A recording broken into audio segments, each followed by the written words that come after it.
सबसे पहले हम ये जानकारी प्राप्त करें, वर्ड जो 2010 है उसके बहुत सारे बेनिफिट्स हैं। सबसे पहले जो MS वर्ड के जो फ़ायदे हैं वो ये हैं कि इसमें हम किसी भी प्रकार का टाइपिंग का कार्य कर सकते हैं। इसके अलावा उस टाइपिंग के कार्य को हम सेव भी कर सकते हैं, यानी कि संभाल के रख सकते हैं, दोबारा उसे किसी भी समय प्रयोग कर सकते हैं। टाइप किए गए कार्य को टेक्स्ट कहते हैं। टेक्स्ट को हम फॉर्मेट भी कर सकते हैं।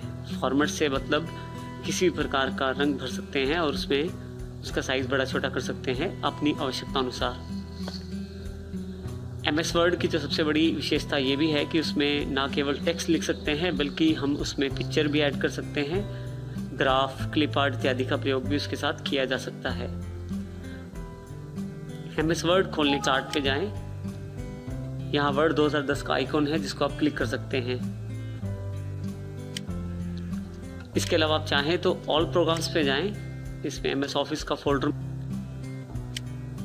इसमें वर्ड 2010 जो सॉफ्टवेयर हमने सीखना है उसको क्लिक कर दें, ये आपका सॉफ्टवेयर ओपन हो जाएगा। हम वर्ड 2010 की स्क्रीन की जानकारी लेंगे। सबसे पहली पट्टी जो आपको दिखाई दे रही है उसे हम कहते हैं टाइटल बार। अगर आप इस पे ध्यान से देखें तो इस पे डॉक्यूमेंट 1 लिखा आ रहा है। जब भी आप अपनी फाइल सेव करते हैं तो जो सेव किया हुआ नाम वो यहाँ दिखाई देता है डॉक्यूमेंट 1 के स्थान पर। इसके अलावा आपके पास मेन्यू है वो पूरा का पूरा टैब्स और रिबन्स में बटा हुआ है। हमारे पास कुल 8 टैब दिखाई दे रहे हैं। File, home, insert, page, layout, reference, mailing, review और व्यू। हर टैब, जब भी आप किसी टैब पे क्लिक करते हैं उससे संबंधित कमांड्स नीचे उसके रिबन में दिखाई देना शुरू कर देती हैं। ये सारा एरिया जो आप दिखाई दे रहा है ये रिबन कहलाता है।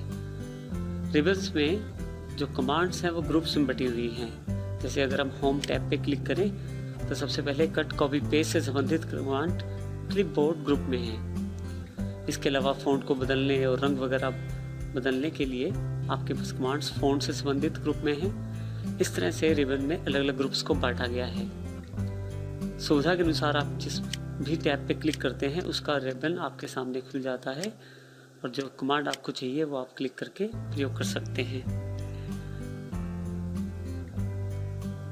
वर्ड 2010 में ये जो वाइट एरिया है यहाँ पे हम अपना टाइपिंग का कार्य कर सकते हैं। इस एरिया को डॉक्यूमेंट एरिया कहते हैं। आपके पास 2 स्क्रॉल बार्स हैं। एक वर्टिकल स्क्रॉल बार जिसे आप अपने पेज को ऊपर और नीचे स्क्रॉल डाउन कर सकते हैं और इसके अलावा है हॉरिजॉन्टल स्क्रॉल बार। ये दोनों स्क्रॉल बार्स आपके पास अवेलेबल हैं। आप चाहें तो कॉर्नर के बटन से भी आप ऊपर नीचे मूव कर सकते हैं और चाहे तो स्लाइडर से भी कर सकते हैं। इसी तरह से आपके पास वर्टिकल स्क्रॉल बार और हॉरिजॉन्टल स्क्रॉल बार दोनों में सेम ऑप्शन अवेलेबल है।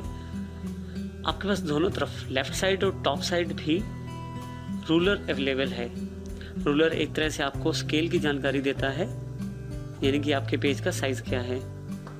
आप चाहें तो रूलर को ऑन ऑफ कर सकते हैं इस बटन से, व्यू रूलर बटन, इससे आप दोनों को ऑन ऑफ कर सकते हैं। इन सब चीज़ों के अलावा सबसे नीचे आपके पास स्टेटस बार अवेलेबल है। स्टेटस बार आपको ये जानकारी देती है कि आप कौन से पेज पे हैं, टोटल आपके पास कितने पेजेस हैं और इसके अलावा अन्य बहुत सारी जानकारियाँ अवेलेबल हैं। आप चाहें तो कुछ जानकारी आप इसमें जोड़ भी सकते हैं। आप केवल राइट क्लिक करें, ऑप्शंस आपके सामने अवेलेबल हो जाएंगे। जैसे मैं जूम स्लाइडर को ऑफ कर रहा हूँ तो यहाँ से जूम स्लाइडर ऑफ हो गया, दोबारा ऑन करूँगा तो ऑन हो जाएगा।